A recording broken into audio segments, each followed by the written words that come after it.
भ्राताओं से सभी ओर से घिर चुके हैं आप, तो अब आपकी पराजय निश्चित है। शंभुः पिनाकी शशिशेखर वामदेवो विरूपाक्षः कपर्दिनीललोहितः शङ्करशूलपाणिश्च खट्वाङ्गी विष्णुवल्लभः शिखिविष्टोऽम्बिकानाथः श्रीकण्ठो भक्तवत्सलः।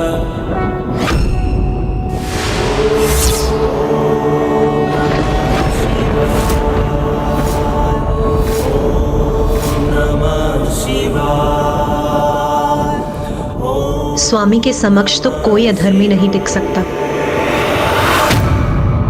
हमारे पंचपुत्रों से युद्ध करने के लिए ये कैसा छल कर रहे हैं महादेव? कहीं वो हमारे पुत्रों को क्षति पहुंचाने में सफल तो नहीं हो जाएंगे?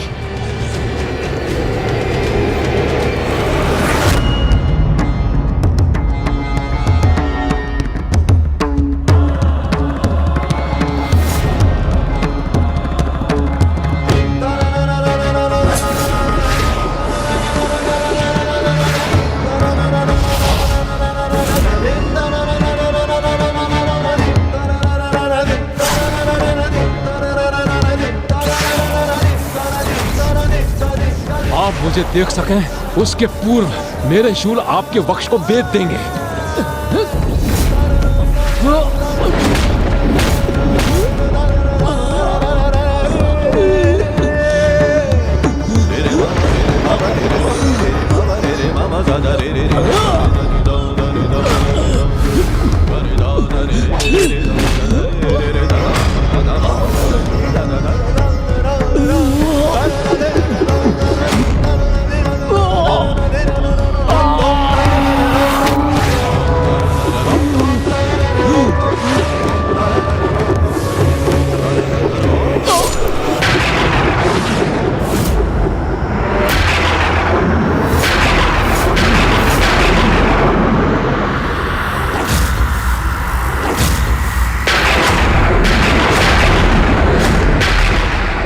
देवरांश के वध का प्रतिशोध अब ये बांध लेंगे आपसे।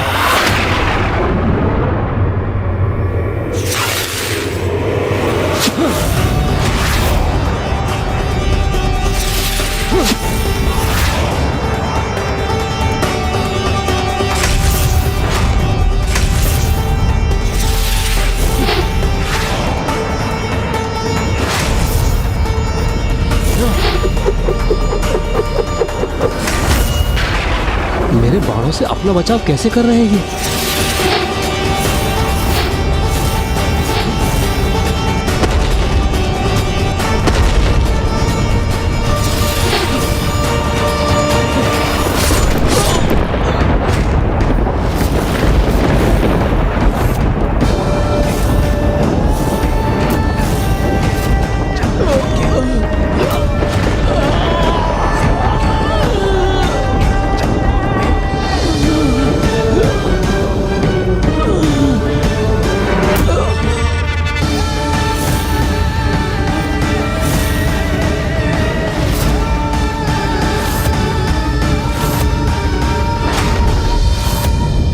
मेरे हाथ के प्रहार से कोई सुरक्षित नहीं रह सकता, आप भी नहीं।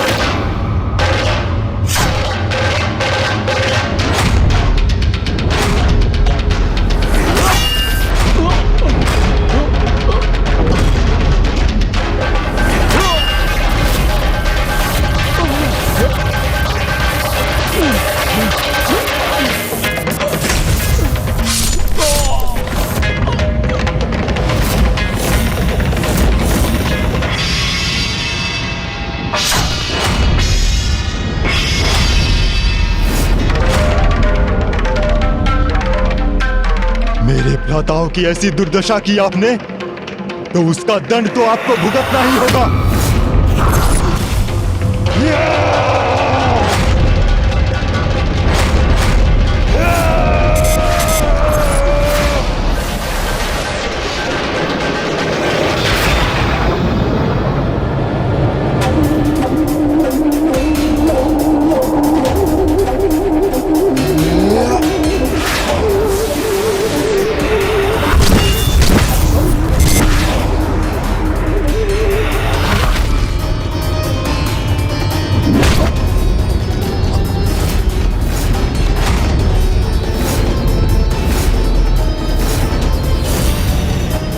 अनर्थ पर अनर्थ हो रहा है।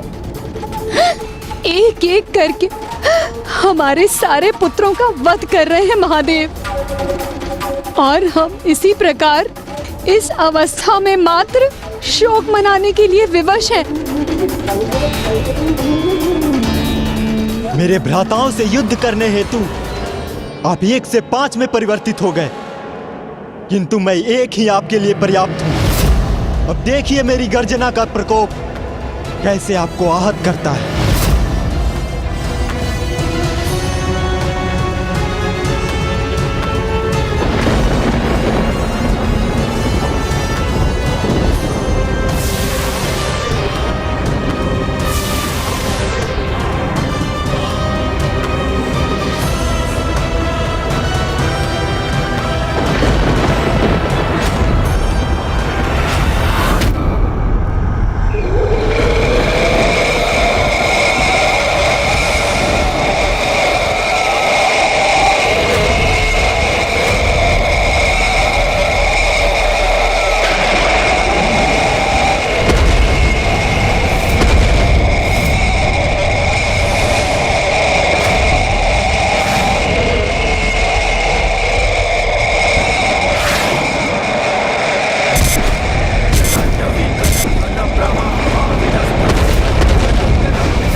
अब तो हमारी समस्त आशाएं नष्ट हो गईं। हमारे पुत्र बलधर और गर्जन भी मृत्यु को प्राप्त हुए।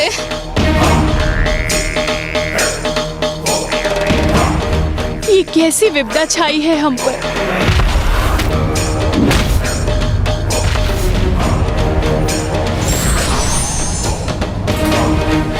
अब हम क्या करेंगे? हमारे समुद्री पाताल को कैसे सुरक्षित करेंगे? कैसे रोके हम उन्हें श्रीहरि नारायण तक पहुंचने से?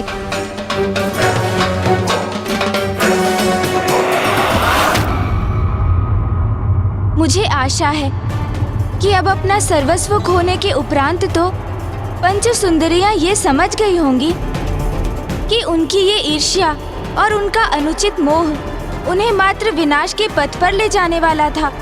नहीं गौरी पुत्र, उनकी ममता में अभी भी इतनी शक्ति नहीं थी जितना पर पुरुष नारायण के लिए उनका मोह और अपनी बहन देवी लक्ष्मी के प्रति उनकी ईर्ष्या। इसलिए अब तो वो जो योजना बना रही थी वो और भी बड़ा महासंकट उत्पन्न करने वाला था। और वो योजना थी श्री हरि नारायण और प्रभु महादेव के मध्य परस्पर युद्ध की। और उस युद्ध को अति आवश्यक बनाने के लिए उन्होंने बड़ी ही चतुराई से उनके 5 पुत्रों के वध का दोषी श्री हरि नारायण को ही बनाने का निश्चय कर लिया।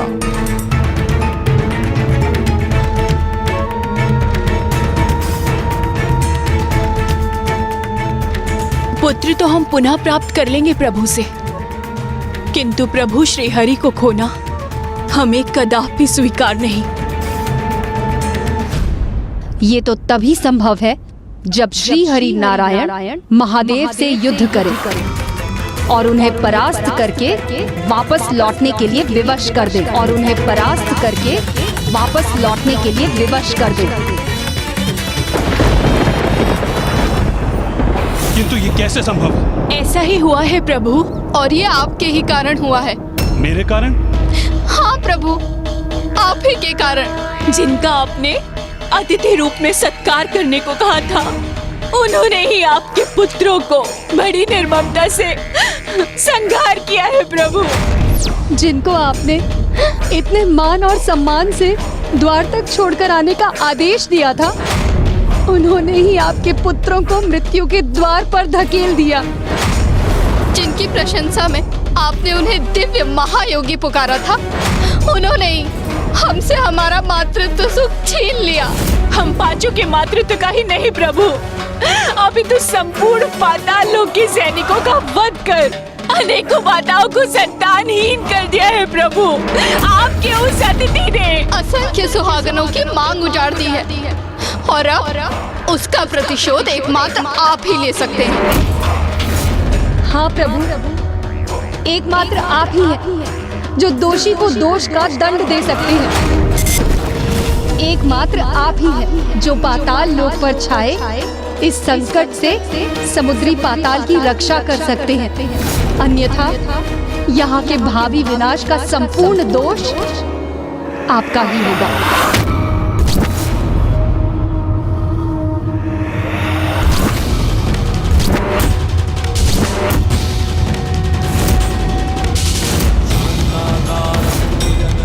असंख्य सुहागनों की मांग उजाड़ दी है और अब उसका प्रतिशोध एकमात्र आप ही ले सकते हैं, जो दोषी को दोष का दंड दे सकते हैं।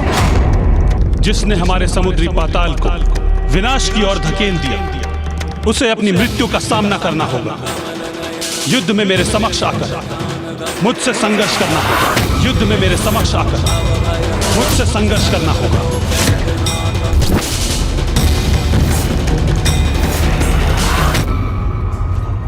जो कि श्री हरि नारायण के पुत्र उन्हीं के अंश से जन्मे हैं, इसलिए मृत्यु पश्चात उन्हें स्वयं में समाहित कर मुक्ति प्रदान करना ये भी मेरा ही दायित्व है।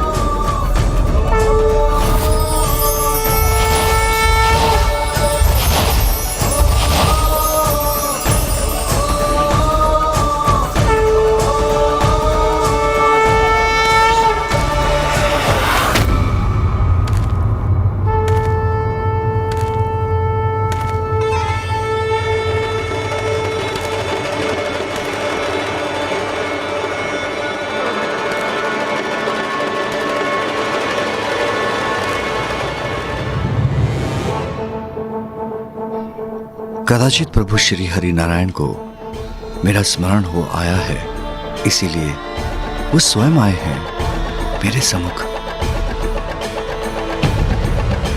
प्रभु,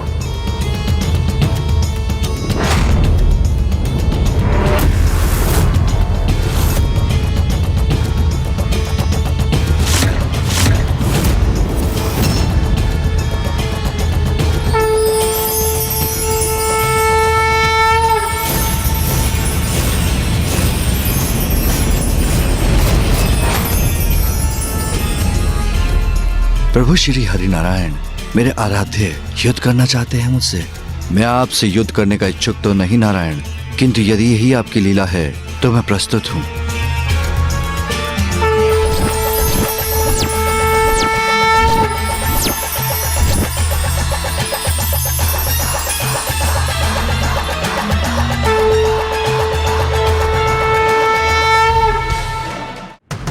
ये कैसी लीला थी प्रभु की? जगत के पालनहार स्वयं जगत पिता के समक्ष उनसे युद्ध करने को तत्पर थे।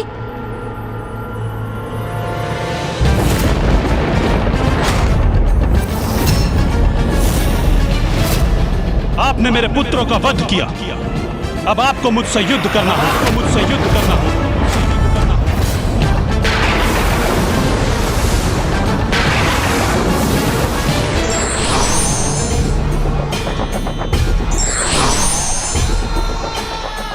मैं आपसे युद्ध करने का इच्छुक तो नहीं नारायण, किंतु यदि यही आपकी लीला है तो मैं प्रस्तुत हूं।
प्रभु श्री हरि नारायण अवश्य विजयी होंगे इस युद्ध में।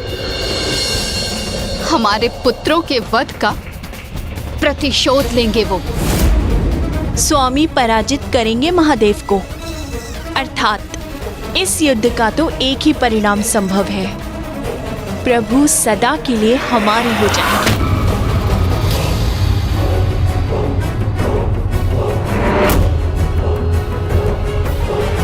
जब कोई स्वयं अपने विनाश के बवंडर में प्रवेश करने के लिए तत्पर हो, तब उनके सभी पाप आचरण, उनके सभी विकार, काम, क्रोध, लोभ, मोह, मद, मत्सर चरम पर होते हैं और उनकी दृष्टि भी वही देख पाती है जो वो देखना चाहते हैं।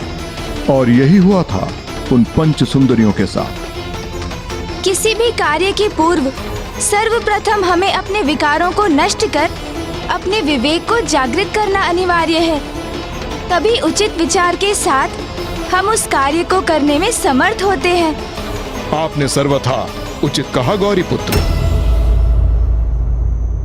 मुझे आप में एक अनूठे तेज, महानता और प्रभुत्व के दर्शन हुए थे, किंतु आपने परिचय दिया अपने क्रोध का, अपनी क्रूरता का। आपने न केवल मेरे 5 पुत्रों का वध किया, अपितु समुद्री पाताल लोक की कई संतानों का वध किया।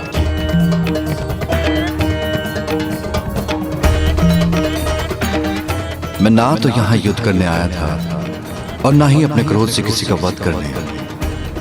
मैं तो यहाँ मात्र आपको आपके उचित स्थान लौटाने आया था। मेरा उचित स्थान? मेरा उचित स्थान तो वही है जहां मेरी सहभागिनियां, जहां मेरे 5 पुत्र थे जिनका आपने वध किया। उनका अंत मैंने नहीं किया, ये तो उनके कर्मों की पुकार थी कि उन्हें कठोर दंड प्राप्त हो, जिस दंड के वो भागी बने। उचित है, यदि उनके कर्मों की पुकार उनके दंड का कारण बनी, तो मेरे अंतरात्मा की पुकार मेरे प्रतिशोध का कारण बनी।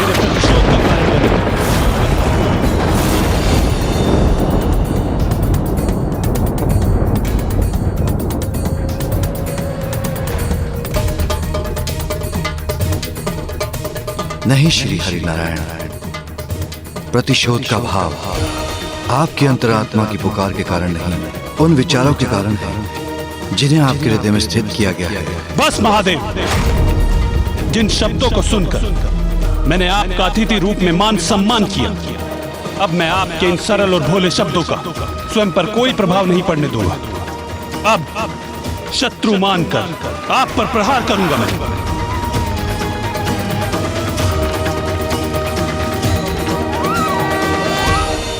अब वही होगा जो हम चाहते हैं।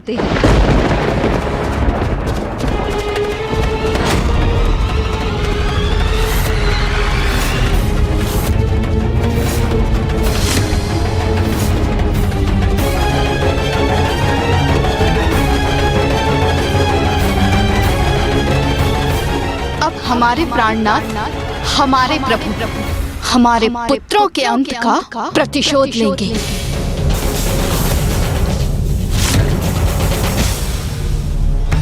कदाचित मेरे शब्द इसलिए आप तक नहीं पहुंच रहे हैं क्योंकि आपके द्वारा दिए गए वरदान ने आपकी स्मृतियों को अभी भी बाधित कर रखा है, किंतु ऐसी कोई बाधा नहीं जो मेरे डमरू के नाद को आप तक पहुंचने से रोक सके।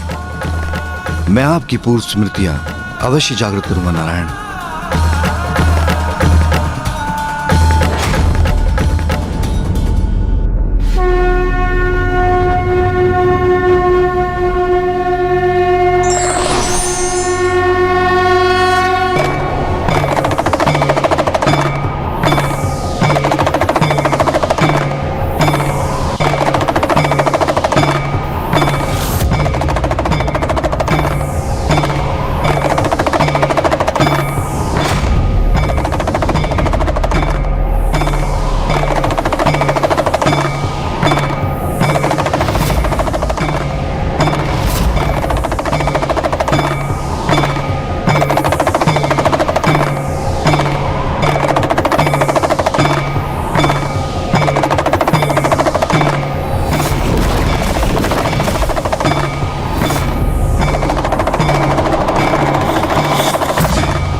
महादेव के डमरू से निकला ये नाद तो अत्यंत प्रबल है।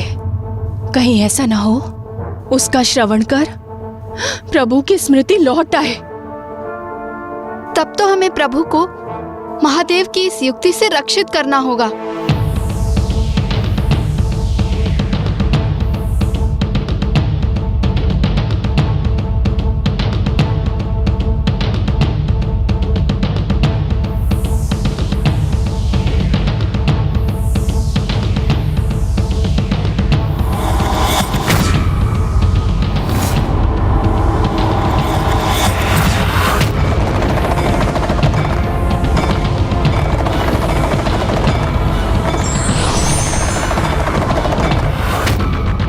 हे प्रभु, हे श्री हरि नारायण, वो आपको अपने डमरू के नाद से उलझाने का प्रयास कर रहे हैं। हे प्रभु, किंतु अपने हृदय में एक ही स्मृति का ध्यान कीजिए, अपने पुत्रों की स्मृति का, जिनका निर्मम वध किया है इन्होंने।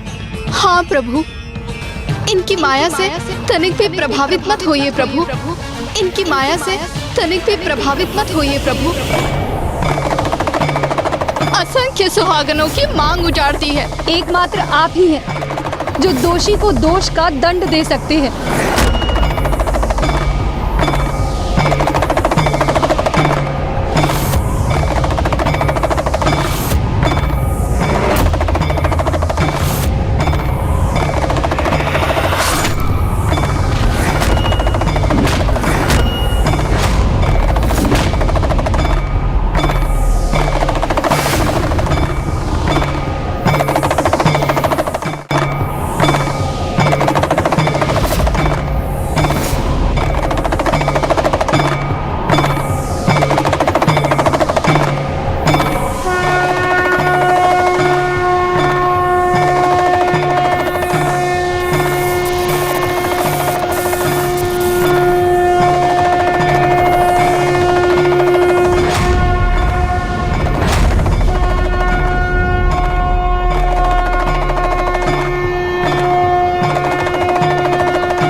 ये क्या किया प्रभु श्री हरिनारायण ने? आपने शंखनाद से मेरे डमरू के स्वर को स्वयं तक पहुंचने से क्यों रोक दिया?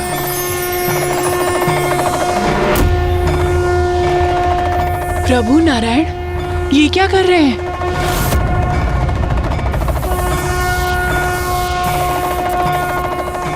अपने शंखनाद से क्या करना चाहते हैं वो?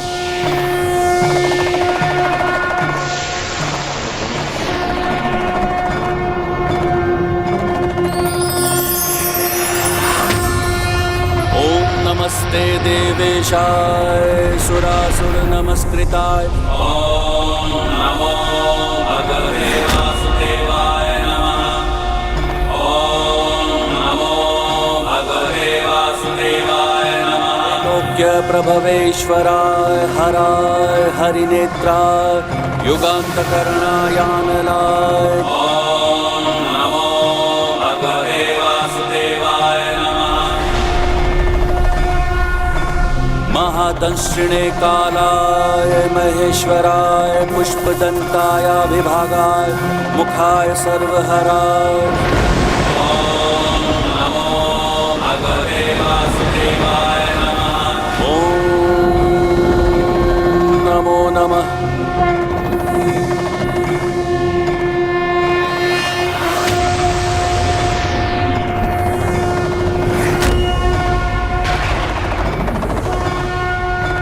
यहाँ पहुँचने वाले महादेव के डमरू और श्री हरि नारायण के शंख के स्वर तो महादेव और नारायण के ही प्रतीक हैं। यदि इनका संयोग हुआ तो समस्त ब्रह्मांड में इनका संयुक्त विस्तार ब्रह्मांड को पावन कर देगा। किंतु इनका परस्पर विरोध और टकराव एक ऐसा विनाशक विध्वंस उत्पन्न करेगा जिससे संपूर्ण संसार का सर्वनाश निश्चित है।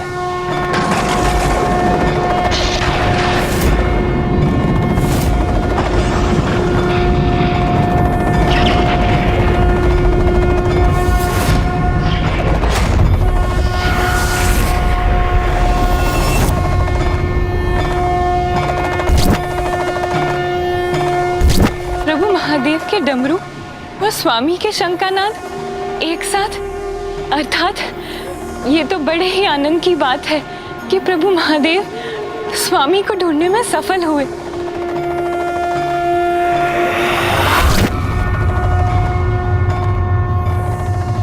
किंतु ये दोनों स्वर एक दूसरे से पृथक क्यों हैं?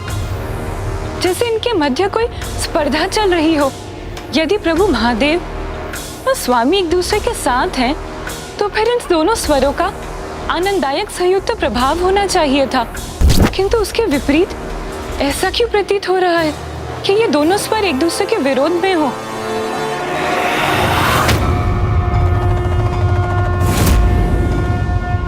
इसके पूर्व की स्थिति नियंत्रण से बाहर हो जाए, उचित तो यही होगा कि पंच सुंदरियां अपनी भूल को स्वीकार कर भ्राता श्री हरि नारायण को उनके वरदान के बंधन से मुक्त कर दे।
ये उचित नहीं। प्रभु महादेव और प्रभु नारायण परस्पर युद्ध हेतु एक दूसरे के सम्मुख नहीं होने चाहिए।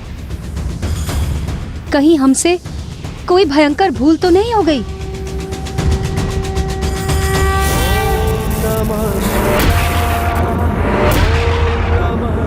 ये तो स्वयं महादेव ही महादेव के सम्मुख है। ओम नमः शिवाय, ओम नमः शिवाय, ओम नमः शिवाय। ऐसा आभास हो रहा है जैसे प्रभु श्री हरि नारायण स्वयं के सम्मुख युद्ध करने के लिए तत्पर हो। विचित्र दृश्य है ये, किंतु ये कैसे संभव है? क्या अर्थ है इसका? शिवाय विष्णु रूपाय शिव रूपाय विष्णवे, अर्थात शिव और विष्णु दोनों एक दूसरे से भिन्न नहीं। इसलिए ये युद्ध तो उनका एक दूसरे के साथ नहीं अपितु स्वयं के साथ ही होने जा रहा है।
प्रभु श्री हरि नारायण, आपने अपने शंख की ध्वनि उत्पन्न कर मेरे डमरू के नाद को आप तक पहुंचने में जिस बाधा को और भी दृढ़ कर दिया है, मैं उसे अवश्य नष्ट करूंगा।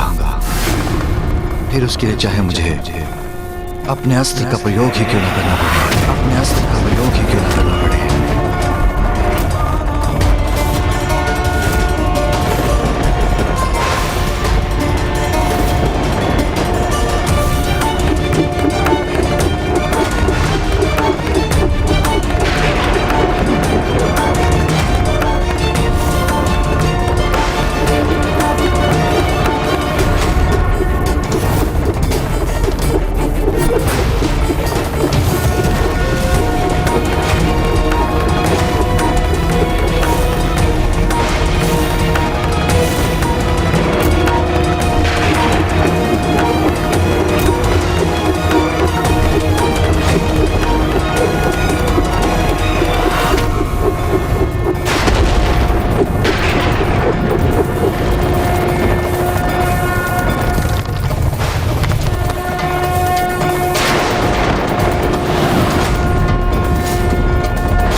प्रभु महादेव और स्वामी की शक्तियों का ऐसा अंतर विरोध कदापि शुभ नहीं है, इसलिए अब मुझे भी वहां उपस्थित होना ही होगा जहां प्रभु महादेव और स्वामी एक दूसरे के समक्ष हैं।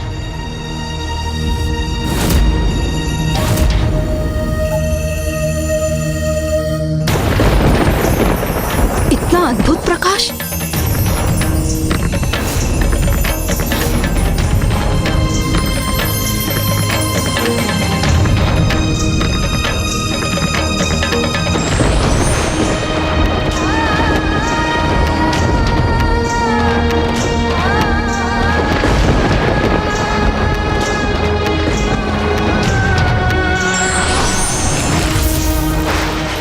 अद्भुत, आश्चर्य! प्रभु महादेव और प्रभु श्री हरि नारायण के सौम्य रूप में उनके दर्शन करने का अद्भुत सौभाग्य प्राप्त हो रहा है हमें।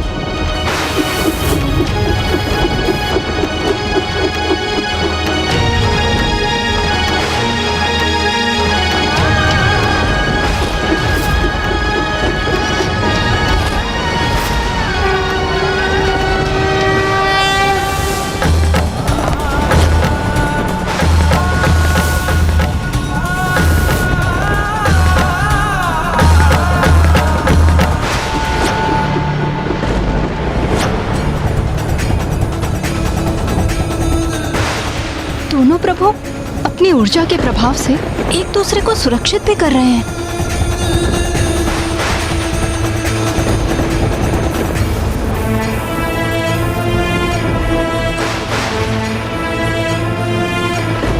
निस्वार्थ प्रेम का कितना अनूठा उदाहरण है ये। भले ही श्री हरि नारायण सब कुछ भूल चुके हों, किंतु उनके अंतर मन में अभी भी महादेव के प्रति अगाध भक्ति और प्रेम है, और कदाचित इसीलिए उनका ही अंश उनके विरुद्ध जाकर महादेव को रक्षित भी कर रहा है। हमारे स्वार्थ से उत्पन्न प्रभु के प्रति हमारा मोह सर्वथा अनुचित था, जिसके कारण हमने दोनों प्रभु के मध्य टकराव की स्थिति उत्पन्न करवा दी। प्रभु श्री हरि नारायण का चक्र और प्रभु महादेव का त्रिशूल, ये दोनों अस्त्र होते हुए भी एक दूसरे को नष्ट करने में असमर्थ थे, क्योंकि इनके माध्यम से दोनों प्रभु का परस्पर स्नेह ही प्रदर्शित हो रहा था। इसीलिए इनके टकराव से जो प्रकाश उत्पन्न हुआ, उसने पंच सुंदरियों के भीतर लोभ और मोह के शेष विकारों को भी नष्ट कर दिया, जिसके कारण वो अनुचित मोह और अटूट स्नेह के भेद को पहचानने में समर्थ हुई।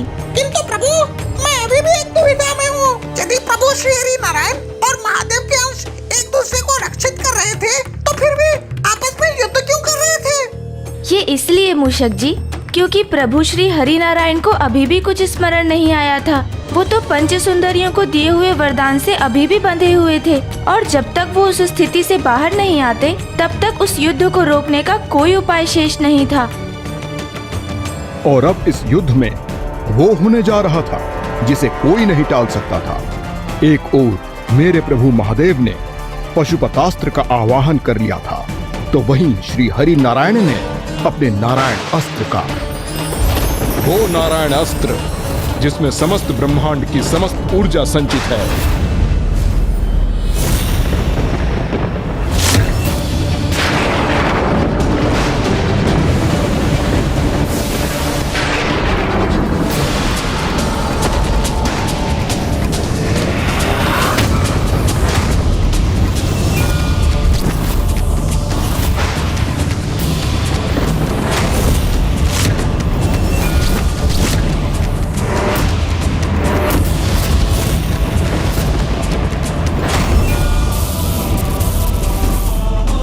हमारे कारण हमारे पुत्रों की मृत्यु हुई, हमारे कारण हमारे पुत्रों का वध हुआ, समुद्र पाताल को क्षति पहुंची, और अब ये कैसा घोर अनर्थ होने जा रहा है। ये विध्वंस तो समस्त संसार के लिए विनाशकारी होगा।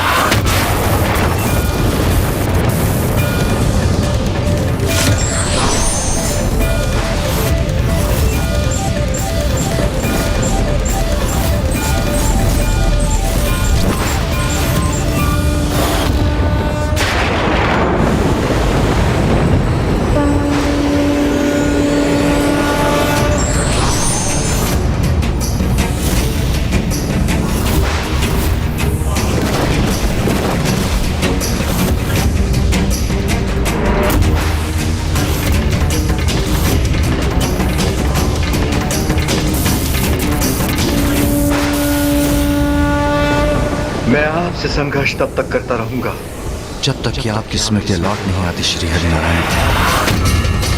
और मुझे पूर्ण विश्वास है ऐसा अवश्य होगा।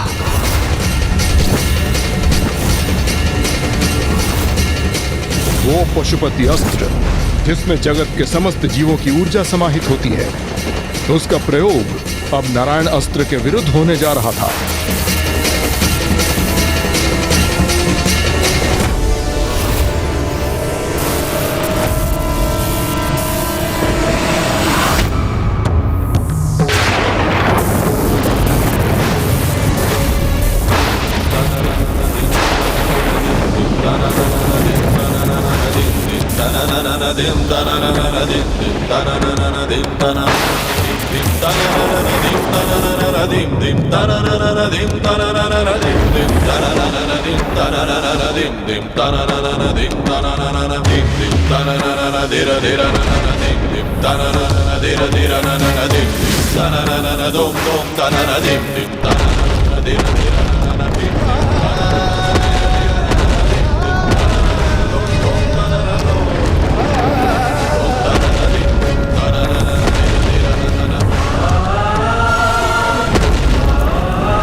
कहीं मुझे वहाँ पहुँचने में विलम्ब तो नहीं हो गया? वो सर्वनाशी युद्ध आरंभ तो नहीं हो गया?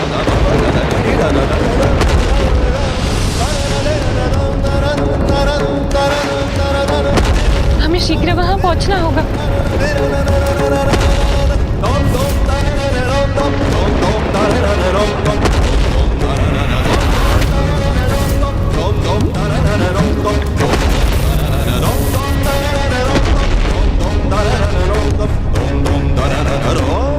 प्रभु की ये कैसी लीला है जो मेरे लिए सर्वथा अकल्पनीय है, वो कैसे घटित हो रहा है आज।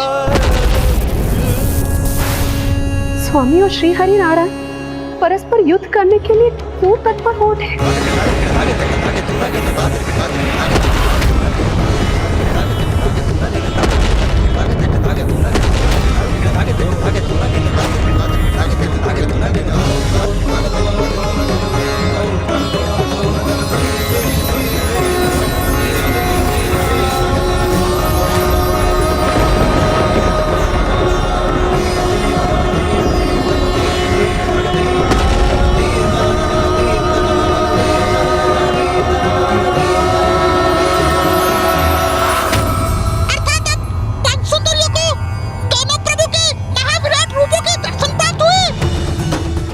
मूषक जी, क्योंकि उनके भीतर के अंतिम दो विकारों अर्थात मद और मात्सर्य अर्थात ईर्ष्या के भाव के भी नष्ट होने के कारण उनका हृदय अब सर्वथा पावन हो चुका था। और ये सत्य है कि जिनके भीतर ये विकार होते हैं वो तो किसी में भी प्रभुत्व के दर्शन करने में असमर्थ रहते हैं, और जो अपने सभी विकारों से मुक्त हो जाते हैं उन्हें कण कण में प्रभु के दर्शन प्राप्त होने लगते हैं। और अब वही हो रहा था उन पंच सुंदरियों के साथ।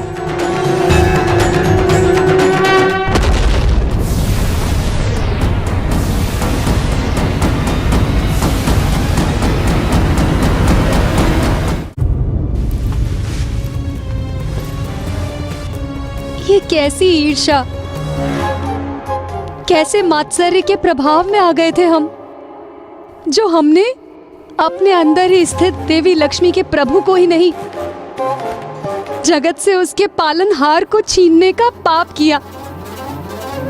प्रभु को पाकर भी उन्हें पूर्ण रूप से पाने में असमर्थ रहे हम, और प्रभु से जो पुत्र हमें प्राप्त हुए थे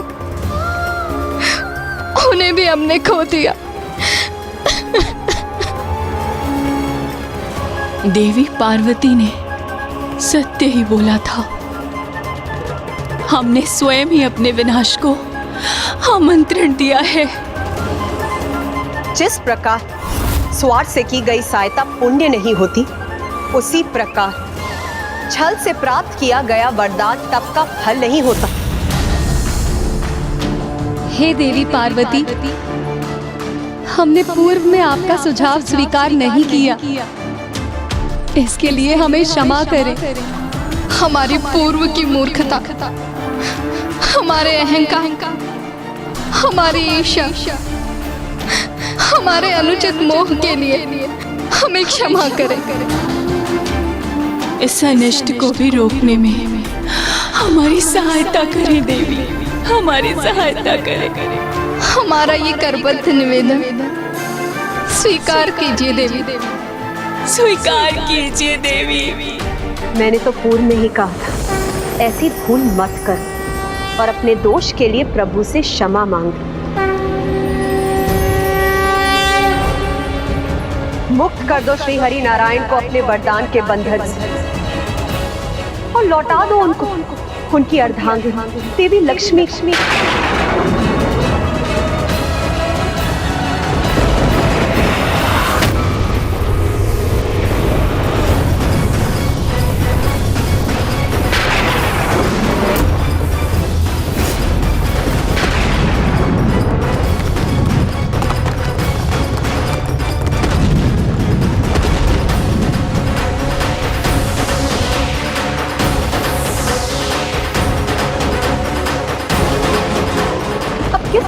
दिशा में और विलंब कर रही हो तुम सब।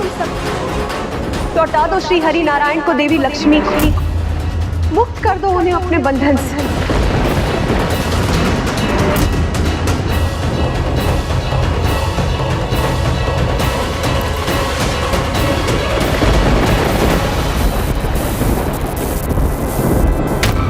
हम आपको हमारे वरदान के प्रभाव से मुक्त करते हैं प्रभु।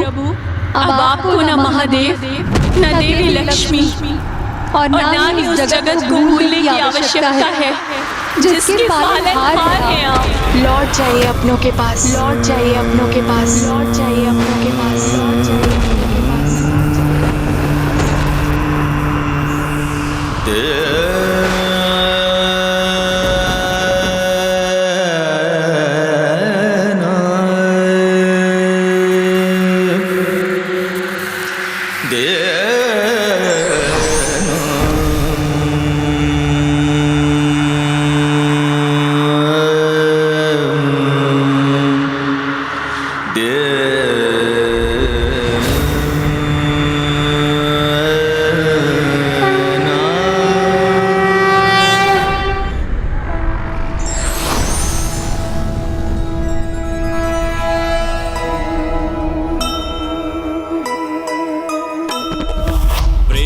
और भक्ति का अद्भुत ये नाता,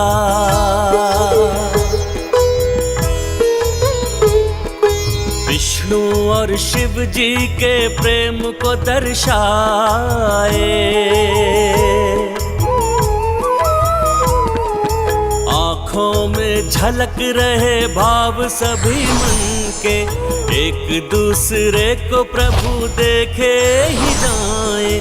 हृदय में विष्णु जी के शिव की छवि है, शिव जी के हृदय में विष्णु समाए।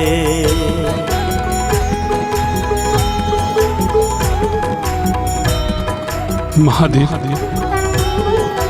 नारायण।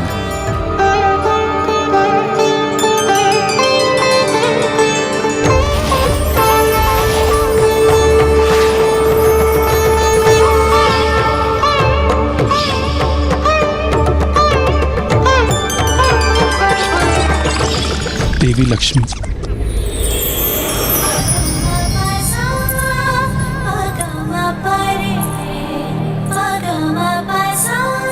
स्वामी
जहाँ हमें आपकी भक्ति में लीन होना चाहिए था, वहीं हमने आपसे अनुचित मोह किया। जहाँ हमें बहन लक्ष्मी की प्रसन्नता पे आनंदित होना चाहिए था, वहाँ हमने उनसे ईर्ष्या का भाव रखा। हमें हमारी इस भूल के लिए और इस बड़े दोष के लिए क्षमा करें प्रभु। क्षमा करें प्रभु, क्षमा करें, क्षमा करें प्रभु, क्षमा करें।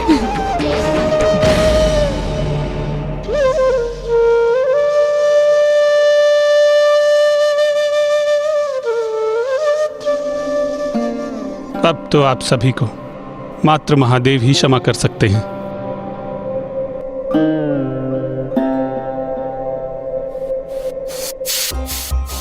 हे दया निधान, हे प्रभु शिव शंकर, हे महादेव, हमने आपका अपमान करने का दुस्साहस किया है, घोर पाप किया है। हमने आपको, प्रभु श्री हरि नारायण को उनके स्थान पर ले जाने से रोकने का अपराध किया है। हमें क्षमा करें प्रभु, हमें क्षमा करें। क्षमा कर दीजिए प्रभु, क्षमा कर दीजिए प्रभु, हमें क्षमा कर दीजिए।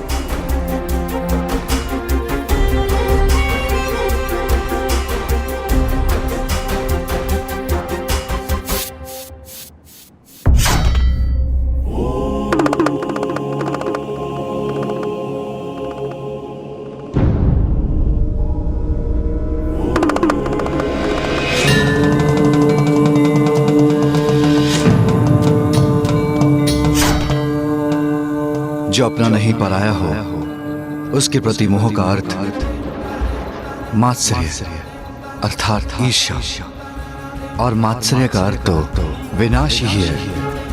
प्रत्येक जीव को इसका सदैव ध्यान रखना चाहिए, क्योंकि जब भी ईर्ष्या का जन्म होता है तो वो ईर्ष्या सर्वनाश के साथ ही मिटती है।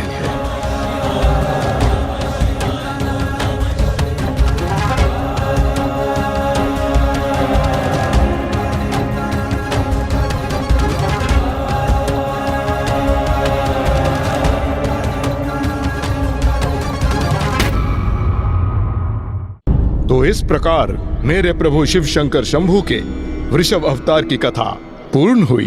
अर्थात प्रभु ने अपने प्रभु वृषभ अवतार से उत्तम जीवन का एक नवीन सूत्र स्थापित किया कि कभी भी किसी पराई वस्तु अथवा व्यक्ति के प्रति मोहित नहीं होना चाहिए, और ना ही किसी भी प्रकार की ईर्ष्या को अपने हृदय में स्थान देना चाहिए, क्योंकि जो पराया है वो कभी अपना नहीं हो सकता। अब हमें प्रभु वृषभ की स्तुति करनी चाहिए।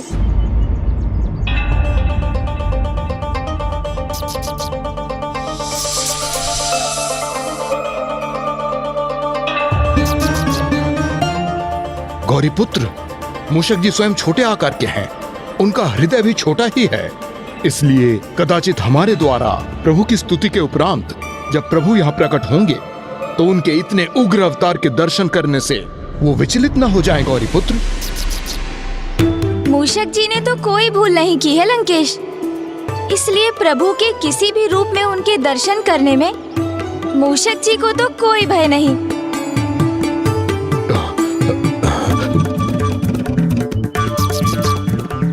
किंतु गौरीपुत्र,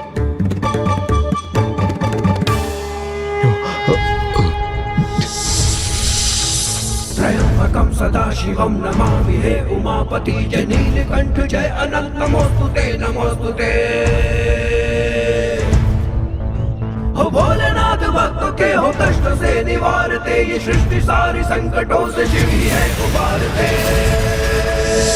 ओम नमः शिवाय, ओम नमः शिवाय, ओम नमः शिवाय, ओम नमः शिवाय, ओम नमः शिवाय, ओम नमः शिवाय। जो भक्तों के आह्वान को विष्णु जी पाताल लोक गए, वरदान वश हो स्त्रियों के संग ही रहने लगे।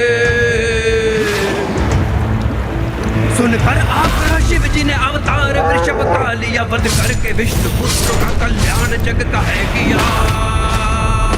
ओम नमः शिवाय, ओम नमः शिवाय, ओम नमः शिवाय, ओम नमः शिवाय। प्रणाम प्रभु। प्रणाम प्रभु।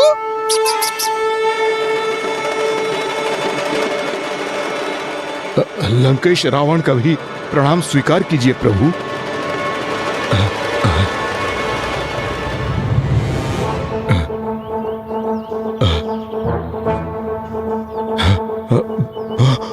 रावण, आपको मुझसे भयभीत होने की कोई आवश्यकता नहीं। मैं प्रभु के आत्मलिंग को आपसे लेने नहीं आया हूं।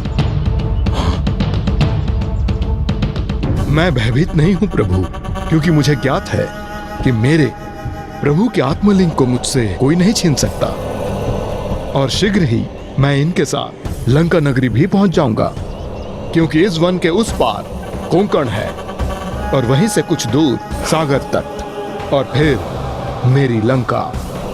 आज के सूर्यास्त के पूर्व ही ये लंकेश अपनी नगरी में होगा।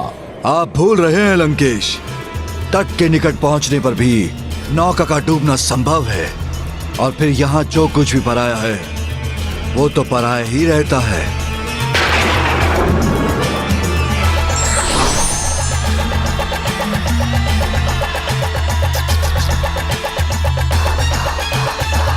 अब आप कहाँ खो गए लंकेश?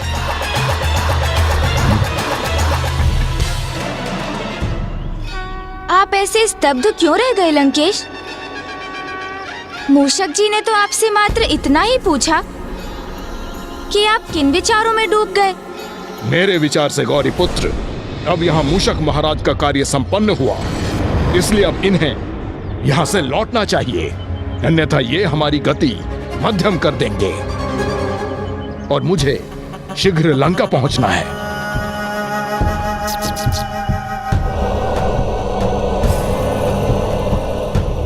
वैसे भी आगे इस वन के मार्ग में सर्प और अजगर हैं।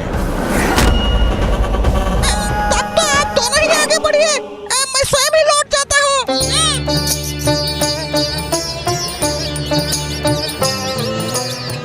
मूषक जी, ओहो, मूषक जी तो गए, अर्थात अब मुझे स्वयं ही लंकेश को विलंब करवाकर उन्हें लंका जाने से रोकना होगा। मूषक।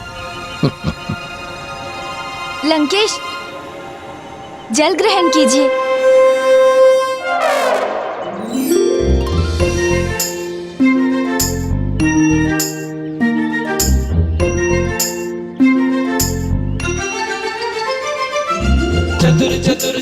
क्या हुआ गौरी पुत्र, अब आप कहाँ खो गए?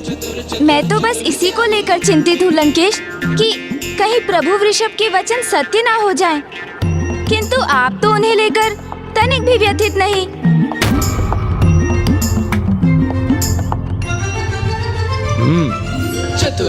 मुझे एक बात बताइए गौरी पुत्र, प्रभु अपनी संपूर्णता में किस रूप में प्रकट होते हैं?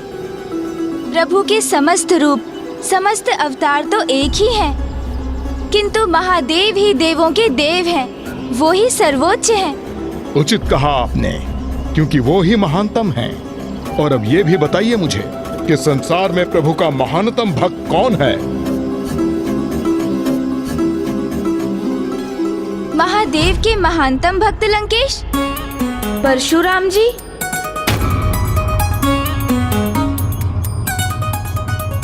गौरी पुत्र, मैं आपसे प्रभु शिव शंकर शंभु के महानतम भक्त को लेकर प्रश्न कर रहा हूँ। ओह, वो तो भक्त मार्कंडेय हुए लंकेश। उचित है, ऋषि मार्कंडेय प्रभु के महान भक्त अवश्य हैं, किंतु मैंने तो उनके महानतम भक्त के विषय में पूछा था, जो मैं हूँ। और प्रभु के महानतम भक्त के साथ कुछ भी अनुचित कैसे घटित हो सकता है, इसलिए मुझे कोई चिंता नहीं। अवश्य।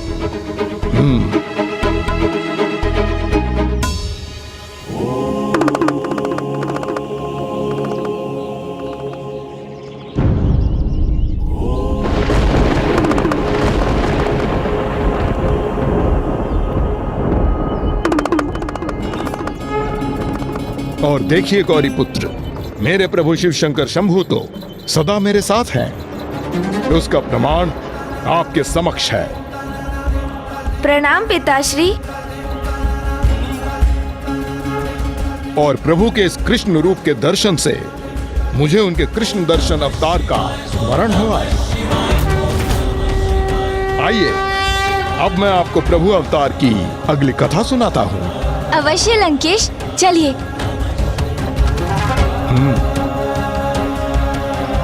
वो कृष्ण दर्शन अवतार जिन्होंने जगत को ये सीख दी कि कभी किसी वस्तु अथवा यहाँ तक कि स्वयं अपने पुण्यों के प्रति कोई आस्तिक नहीं होना चाहिए। ओम नमः शिवाय, ओम नमः शिवाय, ओम नमः शिवाय,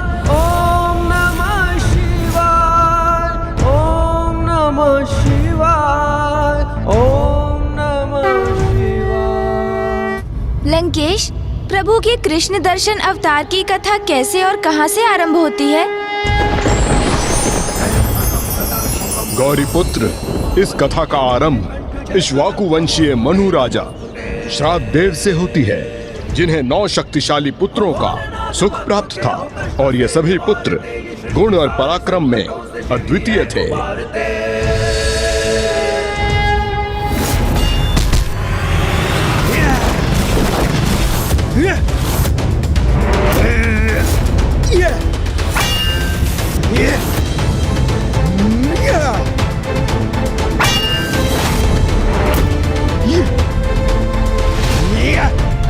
मेरा पराक्रम सबसे उत्तम होगा, ये तो अभी ज्ञात हो जाएगा भ्राता।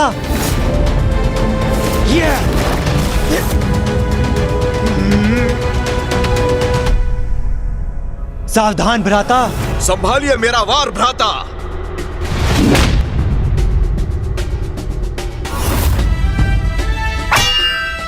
भ्राता, ये दाव मेरा आपको चित्त कर देगा।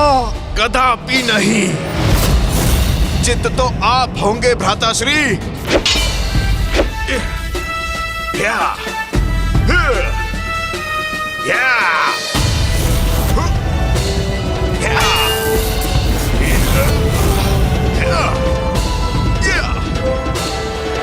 अद्भुत।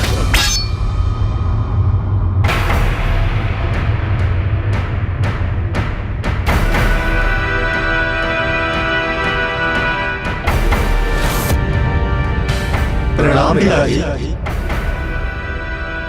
तुम 8 पुत्रों पर मुझे गर्व है। तुम्हारा पराक्रम, तुम्हारा युद्ध कौशल अद्भुत है। बस इस बात का दुख है कि वो यहां नहीं है। तुम 8 के साथ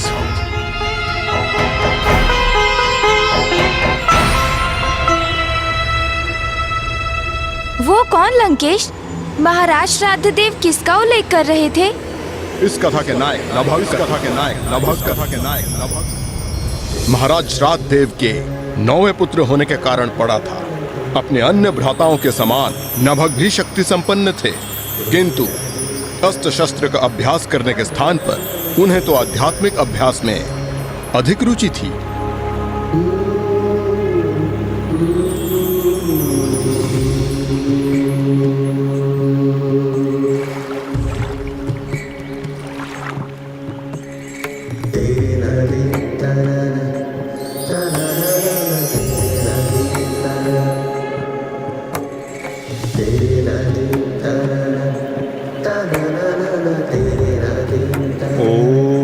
नमः शिवाय। ओम नमः शिवाय। ओम नमः शिवाय। ओम नमः शिवाय। ओम नमः शिवाय। ओम नमः शिवाय। इस प्रकार बहुत समय बीत गया और जब श्राद्ध देव वृद्ध हो गए तो राज्य का कार्यभार का दायित्व उनके 8 पुत्रों ने संभालना आरंभ कर दिया।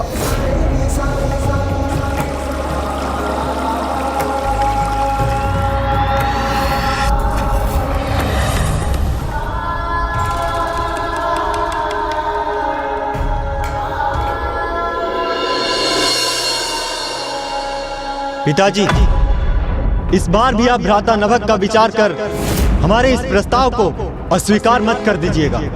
क्यों ना विचार करूं मैं उसके बारे में? वो मेरा पुत्र और तुम्हारा भ्राता है। मेरे ऊपर और समस्त राज्य के ऊपर उसका भी उतना ही अधिकार है जितना तुम सभी का है। हाँ पिताजी, उचित कहा आपने, किंतु अधिकार प्राप्त करने के लिए कर्तव्यों का पालन करना पड़ता है।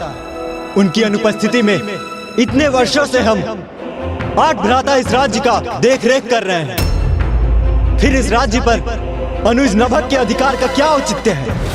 और पिताजी, ये तो आपको भी ज्ञात है कि भ्राता नभग राजपाट में नहीं अपितु मात्र पूजा पाठ में रुचि रखते हैं। और जो अब नहीं लौटा वो भला कब तक लौटेगा?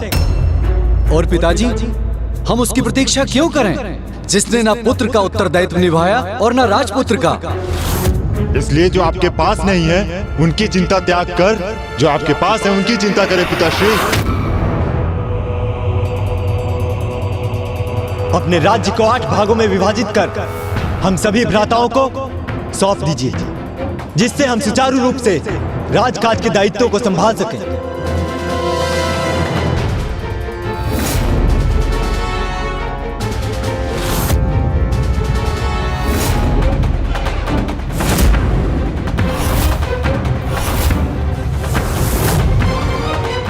यदि तुम 8 भ्राताओं की यही कामना है तो संसार के सर्वोच्च शिखर पर स्थित होकर मैं मनु श्राद्ध दे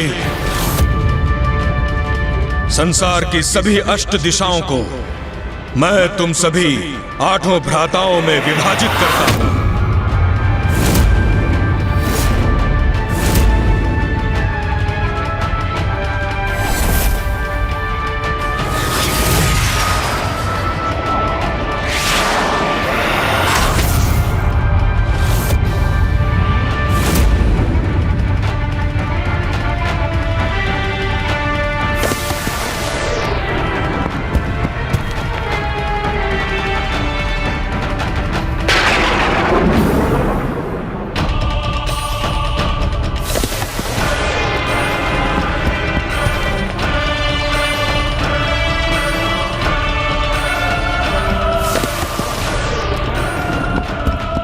संसार के संपूर्ण थल, समस्त पर्वत, द्वीप, वन, नदियां, सागर मैं 8 भ्राताओं में दिशाओं के अनुसार बांटकर प्रदान करता हूं।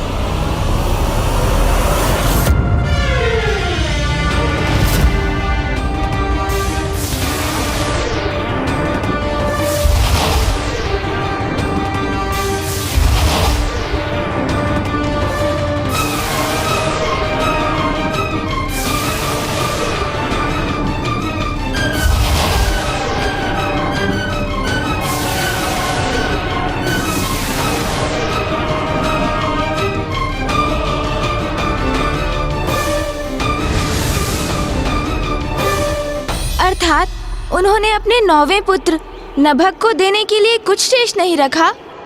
हाँ गौरी पुत्र, उनका संपूर्ण राज्य अर्थात उनके पास जो भी था वो उनके 8 पुत्रों में विभाजित हो चुका था, तो नभग के लिए तो कुछ भी शेष नहीं रहा। इसकी चिंता और ग्लानि के कारण ही महाराज श्राद्ध देव के स्वास्थ्य का हनन होने लगा, और इस अवस्था में भी उनके मुख, उनकी जीवा पर एक ही नाम था।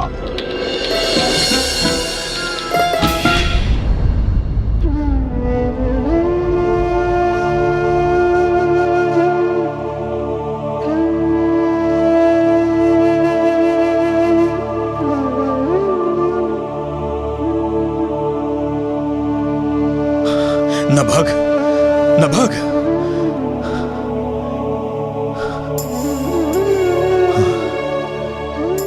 कहाँ है मेरा पुत्र नभग? वो आ गया क्या?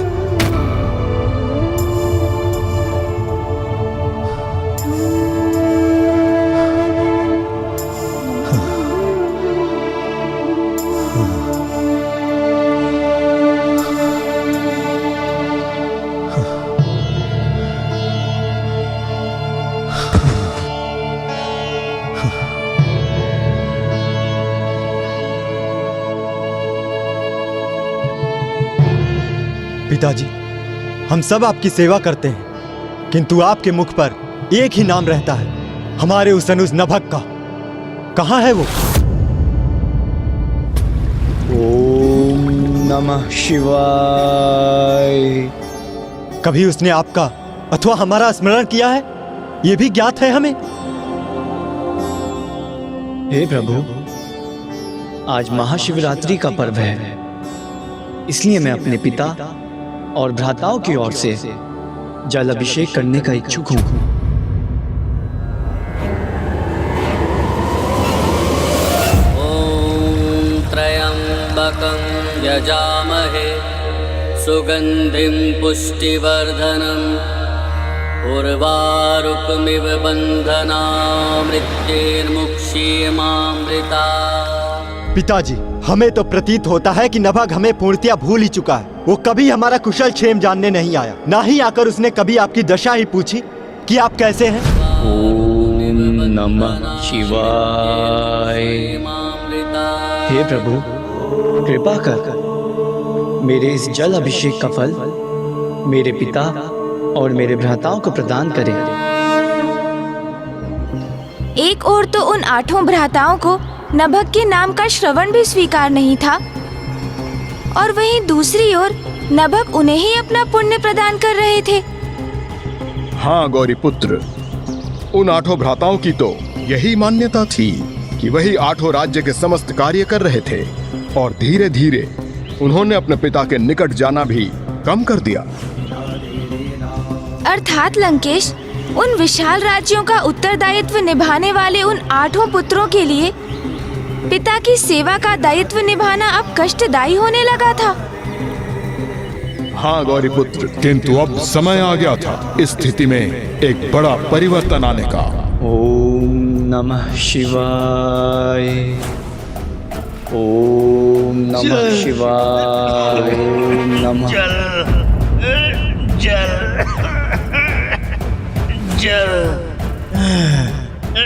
ये वृद्ध उस जलाशय तक पहुंचकर अपनी प्यास को शांत करना चाहता है। मुझे इसकी सहायता करनी चाहिए। पिताजी, पिताजी, संभालिए पिताजी, संभल कर। आपको प्यास लगी है पिताश्री, मैं आपको जल पिलाता हूँ।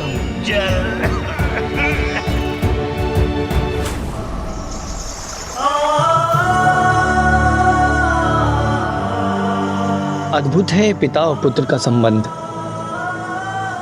पुत्र के जीवन के आरंभ में पिता पुत्र को उंगली पकड़कर उसका मार्गदर्शन करते हैं, उसके सहायक बनते हैं। तो फिर आयु में वृद्धि होने पर पुत्र पिता का सहायक बनता है। यदि ये बालक अपने पिता के प्रति कर्तव्य निभा रहा है, तो मैं कैसे चूक गया? मेरे पिता भी तो अब वृद्धावस्था में ही होंगे, उन्हें भी मेरी सहायता की आवश्यकता होगी। मेरे भ्राता अवश्य वहाँ हैं, किंतु मुझे इस समय उनके साथ होना चाहिए। मुझे अपने कर्तव्य का निर्वहन करना चाहिए।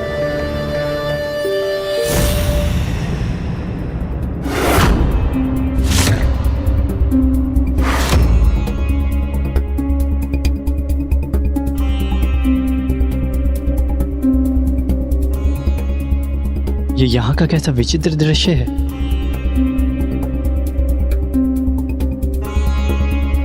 आठ सिंहासन,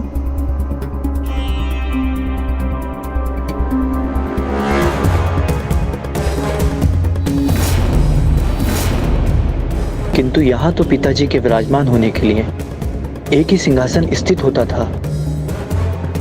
अनुज,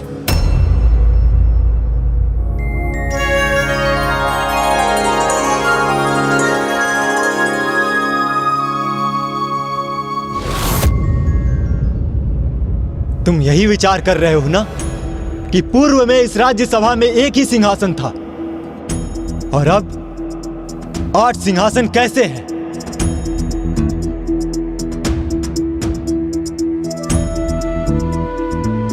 अनुज, ऐसा इसलिए है अनुज नभग,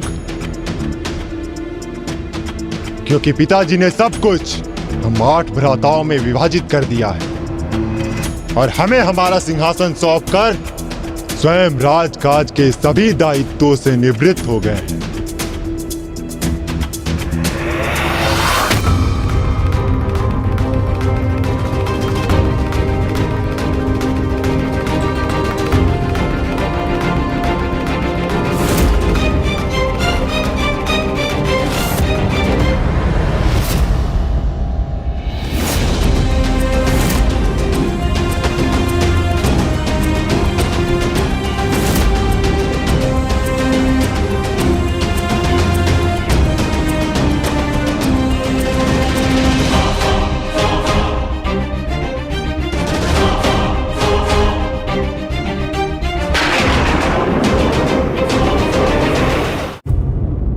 प्रणाम भ्राताओं। तुम अब यहाँ क्यों आए हो? अपना मार्ग भूल गए हो या कोई विवशता तुम्हें खींच लाई है यहाँ? इतने वर्षों के उपरांत तुम यहाँ अपना अधिकार प्राप्त करने तो नहीं आए हो ना? हाँ नभग, इतने समय से अनुपस्थित रहे हो तो अब यहाँ तुम्हारा कोई अधिकार नहीं है। यहाँ जो विभाजन होना था वो बहुत समय पूर्व हो चुका है, इसलिए यहाँ कुछ भी प्राप्त करने की आशा मत रखना। अनुज, हम सब अपना उत्तरदायित्व निभा रहे हैं यहाँ, इसलिए यहाँ का समस्त अधिकार अब हमारा है।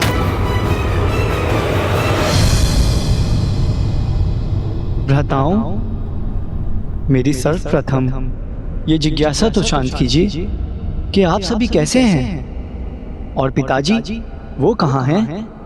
कैसे हैं वो? कदाचित हमें भावुक करने का प्रयास कर रहा है ये।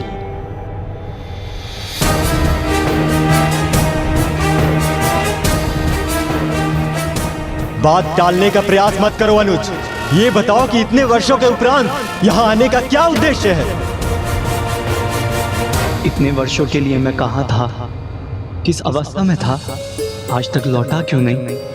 ये सब तो ज्ञात नहीं करना चाहते आप? बस आपको एक ही जिज्ञासा है कि मैं आज अचानक यहाँ क्यों और मेरा यहाँ आने का क्या आशय है?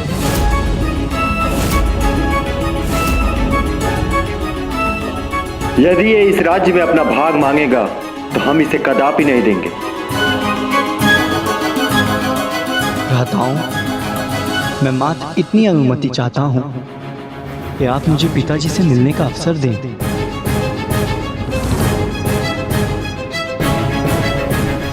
मुझे आशा है कि आप अपने अनुज को इतना अधिकार तो दे ही देंगे।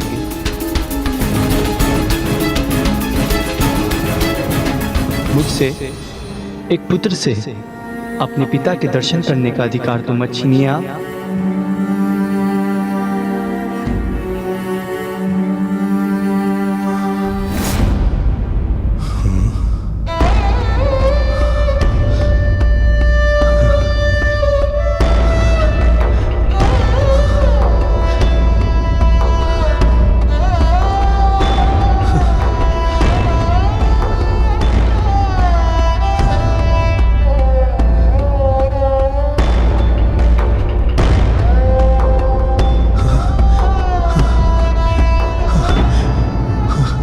नभग,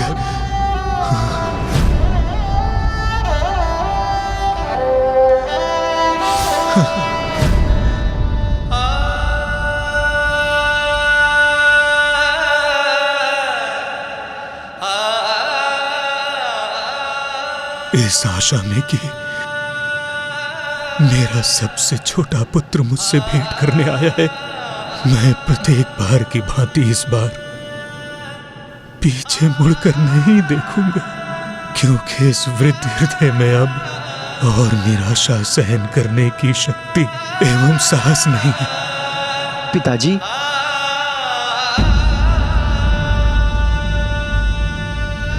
पुत्र, कब तुम वास्तव में मेरी दृष्टि के सम्मुख होगे? कब मुझे तुम्हारे आने की मिथ्या आवाज से मुक्ति मिल पाएगी?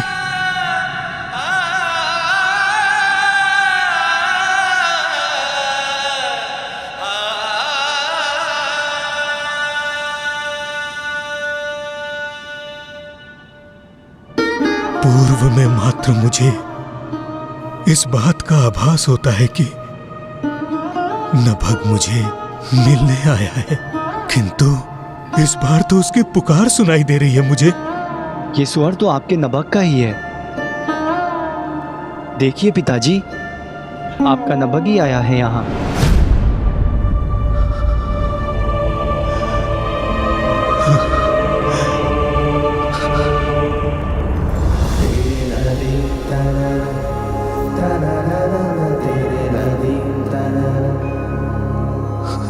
तेरे नदी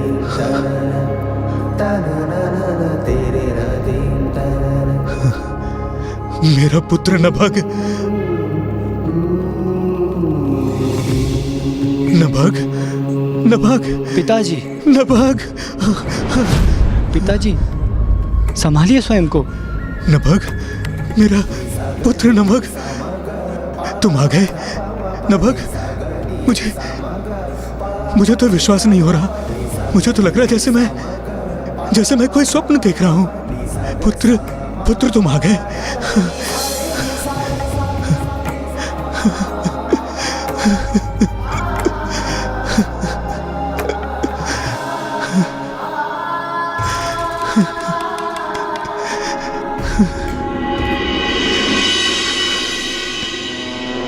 भ्राता, पिताजी अनुज को देखकर कुछ अधिक ही भावुक नहीं हो रहे हैं? कहीं हम में से किसी एक का भाग इसे सौंप न दे।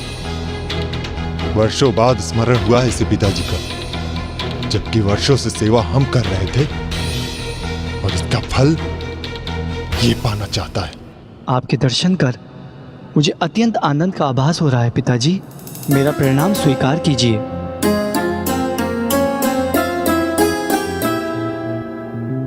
अपने इस पुत्र को आशीष दीजिए पिताजी। पुत्र, मेरे पास तुम्हें देने के लिए कुछ भी नहीं है। मेरे पास जो कुछ भी था मैं तुम्हारे 8 भ्राताओं में विभाजित कर चुका हूं। आप उसकी चिंता मत कीजिए पिताजी। अनुज नभग को कुछ नहीं चाहिए आपसे। नहीं भ्राता, मुझे मेरा भाग, मेरा अधिकार चाहिए। नहीं भ्राता, मुझे मेरा भाग, मेरा अधिकार चाहिए।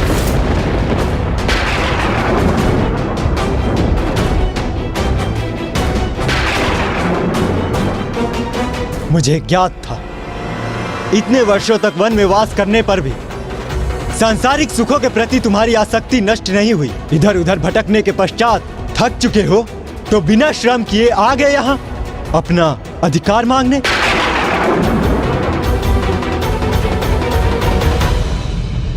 पिताश्री, मैं भी तो आप ही का पुत्र हूँ। पुत्र, मैं वन में आप सभी के लिए कुशलता हेतु तपस्या कर रहा था।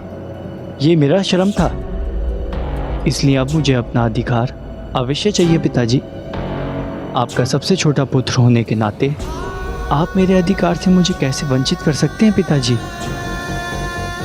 लेकिन हम अपने भाग से तुमको कुछ भी नहीं देने जा रहे हैं। हाँ पुत्र, तुम्हारे भ्राता तुम्हें कुछ नहीं देना चाहते।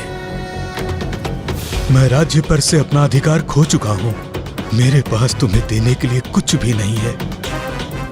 मेरा स्वयं पर ही अधिकार रह गया है बस। तो इसमें चिंता की क्या बात है पिताजी? क्योंकि मुझे तो मात्र आप ही चाहिए। मुझे तो मात्र आप ही चाहिए। मात्र आप ही चाहिए। मात्र आप ही चाहिए।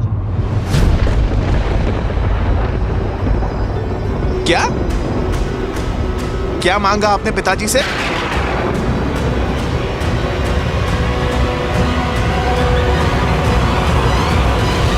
कदाचित आपने उचित प्रकार से सुना नहीं।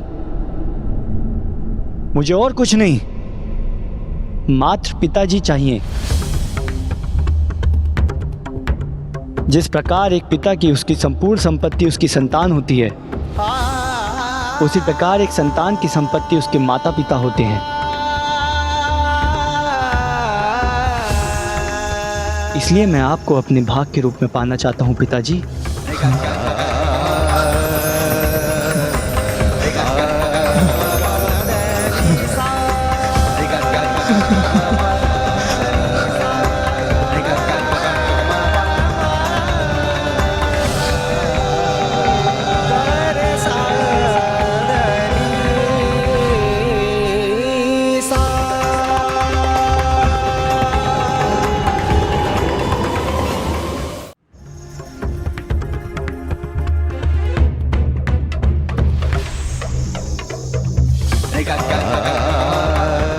क्यों? नभग को देखकर संशय में थे ना तुम सभी? इसी विचार से ना कि उसे अभी भी राजपाट के प्रति आसक्ति है और उसमें ही वो अपना भाग प्राप्त करने आया है। बाल्य अवस्था में जिसका परित्याग कर उसने सेवा भाव को अपनाया था। उस राज्य और संपत्ति के मोह के अंधकूप में तो तुम सभी डूबे हुए हो, और तुम्हारी इसी आसक्ति के कारण तुम इतने वर्षों उपरांत लौटे अपने छोटे भ्राता के प्रति तनिक भी स्नेह नहीं दर्शा सके। उसे अपने अंग से लगाने के विपरीत ये सोचने लगे कहीं वो तुम्हारे कंठ की फांस ना बन जाए, तुमसे तुम्हारे राज का एक भाग ना प्राप्त कर ले। कहो, शांत क्यों हो? पिताजी, आप भ्राताओं पे क्रोध ना करें, इसमें इनका दोष नहीं है। इतने समय के उपरांत मैं अचानक लौट आया तो कदाचित इस कारण ये। नहीं पुत्र, तुम्हारे प्रति इनके इस व्यवहार का कारण तुम्हारा अचानक लौट आना नहीं है। इनकी आसक्ति है, जो इन्हें चाहिए था उसका विभाजन तो ये पूर्व में ही कर चुके हैं, और जो इन्हें नहीं चाहिए था अर्थात ये वृद्ध पिता, उसको इन्होंने तुम्हारे लिए छोड़ दिया। इस पिता को राज विभाजन के उपरांत इन लोगों ने भुला दिया। पिताजी, ऐसा तो कुछ भी नहीं था। राज्य के दायित्व ही ऐसे हैं कि। नहीं पुत्र, एक ओर जहां तुम्हारे जैसे पुत्र हैं, वहीं दूसरी ओर नभग जैसे पुत्र भी हैं, जिनके पास कुछ नहीं होने पर भी वो स्वयं अपने पिता के प्रति सेवा का दायित्व स्वीकार करते हैं। तुम्हारे जैसे पुत्र तो मात्र राज्य संभाल सकते हैं, किंतु नभग जैसे पुत्र समस्त जगत को संभाल सकते हैं।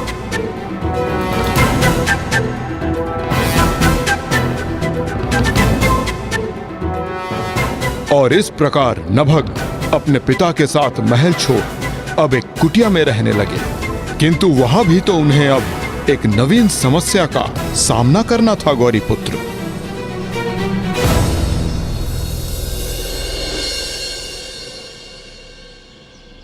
ये लीजिए पिताश्री, फल ग्रहण कीजिए।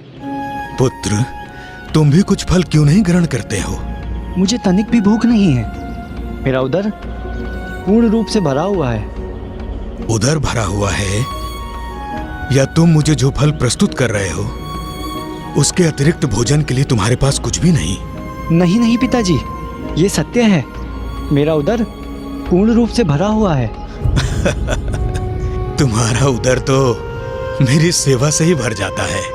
पुत्र, मुझे इस बात का बहुत दुख है कि मैंने अपना सारा राजपाट तुम्हारे भ्राताओं को दे दिया, और यदि तुम्हें कुछ प्राप्त हुआ वो इस वृद्ध पिता की देखरेख का उत्तरदायित्व। इस उत्तरदायित्व को निभाने का फल तो मुझे अवश्य प्राप्त होगा पिताजी। आपका पुत्र सारी व्यवस्था कर लेगा, क्योंकि जिन प्रभु ने ये उदर दिया है उसे भरने का उपाय वे अवश्य देंगे। मार्ग है पुत्र, मार्ग है। यहां निकट में ही अंग्रेज गोत्रीय ब्राह्मण वास करते हैं। वो एक महायज्ञ कर रहे हैं। मैं चाहता हूं कि इस महायज्ञ में तुम उनकी सहायता करो, और यज्ञ के पश्चात जो शेष बचे उस अवशिष्ट को यहां लेकर आओ। उससे हमारा जीवन यापन हो जाएगा। जो आज्ञा पिताश्री।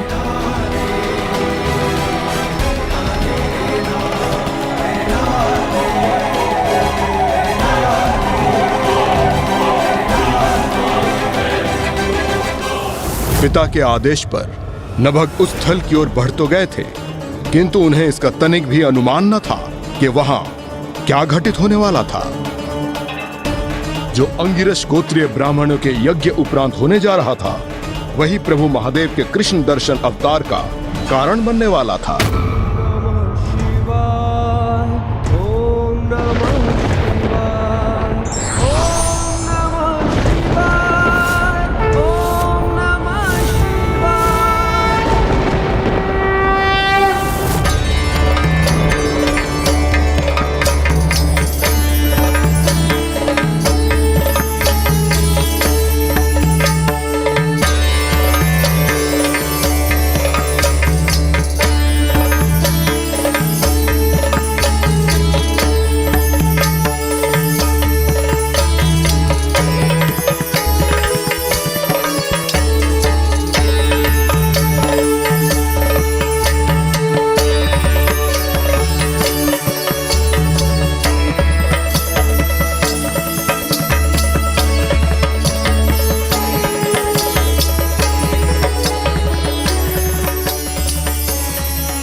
ये कैसा विचित्र यज्ञ स्थल है जहां मुझे मात्र कुछ गतिशील दिव्य ऊर्जाओं के ही दर्शन प्राप्त हो रहे हैं।